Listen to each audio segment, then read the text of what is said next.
दर्शक बंधु ओडिशा रे मिशन शक्ति विभाग में कार्यरत थिबा समस्त सीआरपी और ईसी दीदी मानकर दरमा वृद्धि सह बकिया दरमा मिलवा सह स्थायी नियुक्ति को लेकिन एबे आसीगला गोटे बहुत बड़ खुशी खबर। सरकार देले मिशन शक्ति अधीन में कार्यरत थिबा समस्त सीआरपी और ईसी कर्मी मानक बहुत बड़ खबर।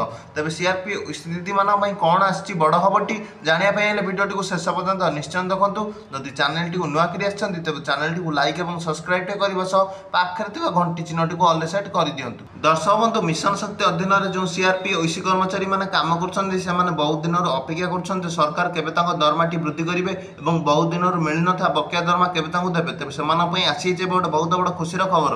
विशेष सूत्र मिलुवा सूचना अनुसार मिशन शक्ति महिला मानक खुशी खबर मिलवाक जाऊँगी। विशेष सूत्र जो सूचना मिलूँ द्वारा मिशन शक्ति महिला मान दरमा वृद्धि होगा जाऊँगी। सीआरपी और ईसी कर्मचारी मानक अधिक दरमा मिलवाक जाऊँगी।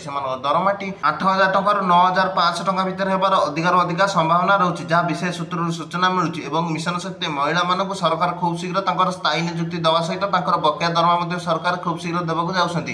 यार सरकार खूब शीघ्र घोषणा करने को जाऊँगी। सीआरपी और ईसी कर्मचारी मानक खुशी खबर मिलवाक जाऊँगी।